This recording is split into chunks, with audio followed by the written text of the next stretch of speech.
AK Pack News 55. If you like the video, please subscribe the channel. Thank you.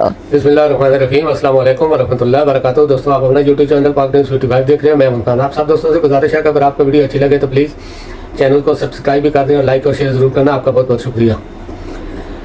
बात करता हूँ थोड़ी सी करब के लोगों ने आगाज़ कर दिया है। इसके अलावा एक सर्वे आया है उस पर, और नवाज शरीफ ने काकड़ को सऊदीया क्यों भेजा इस पर, और इसके अलावा शेर अफजल ख़ान ने जो अफनान को धोया इस पर।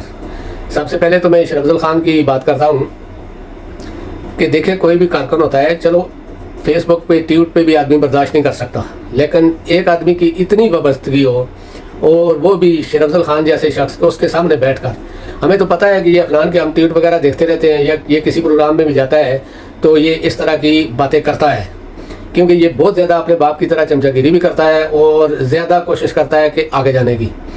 लेकिन इतना भी नहीं होना चाहिए कि अगर दूसरी साइड पे कोई आदमी बैठा हुआ है तो वो खामोश हो जाएगा।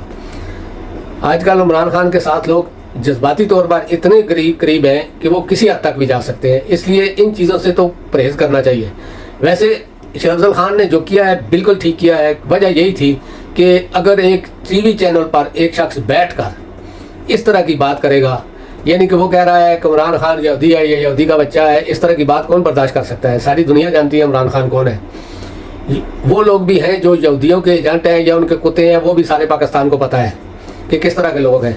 इसका जो लीडर है, उनकी फैक्ट्रियों में पार्टनर जितने भी हैं सारे यहूदी हैं। ये जिन मुल्कों में रहते हैं उस मुल्क ही यहूदियों का है। तो इस तरह की बात करना वैसे इसको जायज़ नहीं था, लेकिन अच्छा किया कि अब दोबारा ये आइंदा एहतियात करेगा किसी प्रोग्राम में, और वो भी एक टीवी चैनल के प्रोग्राम में। लेकिन मुझे अफसोस तो ये है कि उस शेर अफजल ख़ान ने जावेद चौधरी को क्यों नहीं एक आधा मारी, क्योंकि एक जो एंकर होता है, जो बैठा हुआ होता है, उस वक्त कंट्रोल कर रहा होता है, उसको चाहिए कि अगर ऐसी बात होती है तो उसको कंट्रोल किया जाए। लेकिन जावेद चौधरी जैसे जो लोग हैं ये कोशिश करते हैं कि किसी तरीके से नवाज शरीफ का दफा किया जाए, और नून लीग वालों को पूरी सपोर्ट करते हैं कि वो दूसरी पार्टी वालों को यानी कि नीचा दिखाने की कोशिश करें।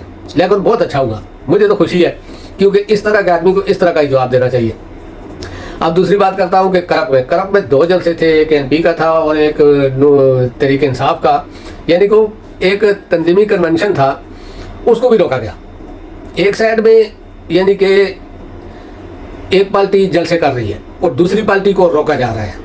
ये कहाँ की जमहूरियत और कहाँ का इंसाफ है? अगर आपने इस तरह ही करना है तो फिर लोगों को तो आखिर होगा, उनके अंदर जज्बात भी उठेंगे, क्योंकि देखेंगे सामने नजर आ रहा है कि आप एक पार्टी को इजाज़त दे रहे हो और दूसरी पार्टी के लोगों को रोक रहे हो। जिस पार्टी की 80% इस वक्त यानी कि पॉपुलरिटी है उसको रोक रहे हो, और दूसरी जो पार्टियां जो 0, 2, 3, 4, 5, 6 तक है तो उनको आप जलसे करने की इजाज़त दे रहे हो। इसका मतलब तो यही है कि आप नहीं चाहते कि तहरीक इंसाफ सामने आए। लेकिन करब वालों ने भी इसका सही तरीके से जवाब दिया। उम्मीद है कि इस तरह का ही पाकिस्तान में अब हर जगह इनको जवाब मिलेगा, क्योंकि पहले तो पीडीएम की हुकूमत थी वो इस तरह करती थी, अब निगरान हुकूमत ने भी इस तरह करना शुरू कर दिया है। लेकिन निगरानों का इतना तो नहीं हो बनता था कि आप किसी पार्टी को सियासी तौर पर काम करने से रोकें। ये तो उनका हक है, वो कहीं भी जलसा कर सकते हैं, जुलूस कर सकते हैं। इसका ये मतलब नहीं कि आप हर जगह पे उंगली देनी शुरू कर दें। तो करब वालों ने तो आगाज़ कर दिया है, अब देखो आगे पाकिस्तान में दूसरे लोग क्या करते हैं। इसके अलावा एक सर्वे आया है, जो सर्वे यानी कि वो उस तरह तो सर्वे मुझे नहीं लगता कि वो ठीक तरीके से हुआ है, लेकिन उस सर्वे में भी इमरान खान ने सबको मात दे दी है। यानी कि हर पार्टी को, जो भी लीडर है उनको, जितनी भी जमातों के जो लीडर हैं उन सबको इमरान खान ने मात दे दी है। और तहरीक इंसाफ इस वक्त भी दुनिया की 10वीं बड़ी पार्टी है, और ख़ास करके इमरान खान की मकबूलियत में इजाफा हुआ है, कमी नहीं हुई। तो अल्हम्दुलिल्लाह इस तरह के सर्वे में भी इमरान खान नंबर 1 है। इसके अलावा अभी बात करता हूँ जो निगरान वज़ीर-ए-आज़म है, उसका दौरा है अमेरिका, जो तकरीबन करोड़ों में पड़ा है। शायद 50 करोड़ से ऊपर चला गया होगा, यानी कि 5-6 करोड़ डॉलर से ऊपर चला गया होगा ये दौरा, क्योंकि ये दौरा नहीं था, ये अय्याशी थी। दौरा तो सिर्फ अमेरिका था, वो भी कोई दौरा नहीं था, वो भी करने की ज़रूरत नहीं थी, लेकिन फिर भी उसने दौरा अमेरिका किया। लेकिन जाते हुए भी स्पेन उतरे, स्पेन के बाद अमेरिका, अमेरिका के बाद लंदन, लंदन से सऊदीया, यानी कि बाप की जागीर समझी हुई है PIA को। जिस जगह दिल करता है पाकिस्तानियों के टैक्स के पैसों से ये चलते रहे। ये पहला ऐसा वज़ीर-ए-आज़म है और निगरान वज़ीर-ए-आज़म है जो इस तरह की हरकत कर रहा है पाकिस्तानियों के टैक्स के पैसे से।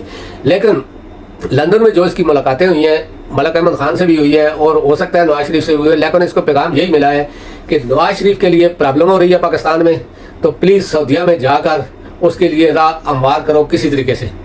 تو کاکڑ کو ایک نائی بنا کر انہوں نے بھیجا کہ آپ ہمارا پیغام لے کر جائیں اور جا کر سعودیہ میں، خاص کر کے سعودیہ جو کنگ فیملی ہے ان سے کسی طریقے سے رابطہ کر کے تو اسٹیبلشمنٹ سے ہمارے روابط بحال کریں، کیونکہ نواز شریف نے ایک بڑک تو مار دی تھی لیکن اس کے بعد ان کو سمجھ نہیں آ رہی تھی کہ یہ کیا کرے. ادھر سے رانا تردید کرتا ہے، ادھر سے دوسرے سارے ہی تردید کر رہے ہیں کہ اس طرح کا بیان نہیں آیا، تروڑ مروڑ کر پیش کیا گیا، یعنی کہ جو ان سے ہو سکتا تھا وہ انہوں نے کیا.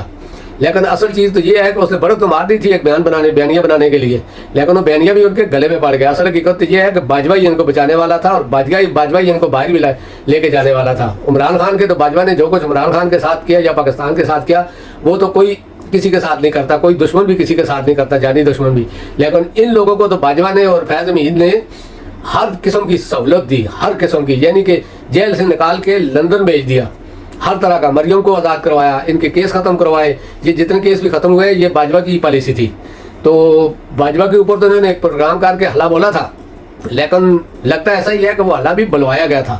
اور اس کے بعد جب تھوڑا سا ان کو دیکھا گیا کہ پاکستان میں اسٹیبلشمنٹ کو تھوڑی سی ناراض ہے تو ان سے پھر وہ رک نہیں رہی تھی جو چیز نکلتی ہے، یعنی کہ ہوا نہیں روک رہی تھی. آپ سیدھا بول ہی دو، ہوا نہیں روک رہی تھی. اس لیے پاکستان میں رانا ثناءاللہ اور دوسرے وغیرہ جو ہے وہ آ کر ٹویٹ کر رہے ہیں اور بیان دے رہے ہیں کہ نواز شریف نے اس طرح کا بیان کوئی نہیں دیا، اس دن کوئی پریس کانفرنس نہیں ہوئی، اس دن کوئی ایسی تقریر نہیں ہوئی. تو پھر یہ کدھر سے آ گیا، یعنی کہ بہت حالانکہ اس کا سامنے نظر آ رہا ہے، یوٹیوب پر بھی چل رہا ہے اور ایسے بھی ٹک ٹاک، ٹویٹر اور انسٹاگرام پر بھی چل رہا ہے. تو نواز شریف نے تو یہ کیا تھا لیکن بعد میں برداشت نہیں ہوا، آپ کوشش کر رہے ہیں، اس لیے انہوں نے کاکڑ کو پیغام دے کر سعودیہ بھیجا ہے کہ آپ جا کر کسی طریقے سے منت بسازت کر کے، یعنی کہ سارا کچھ کر کے. اور آپ کو پتہ بھی ہے کہ سعودیہ میں کچھ لوگ انٹرسٹڈ ہیں، خاص کر کے جو بلوچستان میں کولے کی کانیں ہیں، اور یہ لوگ جو کاکڑ وغیرہ ہیں یا اس طرح کے جو لوگ ہیں یہ سمجھتے ہیں کہ ابھی ہم حکومت میں ہیں، ہم کچھ نہ کچھ اس میں سے اپنا حصہ نکال سکتے ہیں، اس لیے ان کو بیچنے کی تیاری ہو رہی تھی. تو اس وجہ سے کاکڑ سعودیہ گیا ہے. لیکن اس کا جانا تو کوئی مسئلہ نہیں ہے، لیکن اپنے پیسے سے جائے. یہ جتنا بھی خرچہ اس نے کیا، پی آئی اے کا پورا جہاز بک کیا ہوگا، اپنی ساری فیملی، اور مہنگے سے مہنگے ہوٹل 7 اسٹار ہوٹلوں میں وہ رہائش رکھ رہا ہے. اور اتنا خرچہ یہ سارا ٹیکس کے پیسوں سے ہے، پاکستانیوں کے ٹیکس کے پیسوں سے. اور پاکستانیوں کی حالت دیکھ لو کہ ان کی حالت کیا ہو گئی ہے، ان کی ایک وقت کھانے کے پیسے نہیں ہیں اور یہ لوگ اس طرح کر رہے ہیں. اس کے علاوہ رانا ثناءاللہ کا ایک بیان میں نے دیکھا تھا کہ وہ جب وہ وزیر داخلہ نے بیان دیا تھا کہ نواز شریف آئے گا تو اس کو گرفتار کیا جائے گا، لیکن اس نے کہا تھا کہ قانون کے مطابق اگر اس کو عدالتوں نے ضمانت نہ دی تو گرفتار کیا جائے گا. لیکن اس کے بعد جو نون لیگ نے کیا اور جو رانا ثناءاللہ نے، یعنی کہ ان کا مطلب یہی ہے کہ نواز شریف آئے گا، سیدھا جلسہ گاہ جائے گا، اس کے بعد سیدھا پرائم منسٹر کی کرسی پہ جائے گا. یعنی کہ جس طرح سانگڈار آیا، آتے ہی اس نے پہلے حلف لیا سینیٹر کا، اس کے بعد اس نے حلف لیا وزیر خزانہ کا، پھر عدالت میں گیا. اب آپ سوچو پاکستان میں قانون کدھر ہے؟ کیا آپ کو نظر آتا ہے قانون؟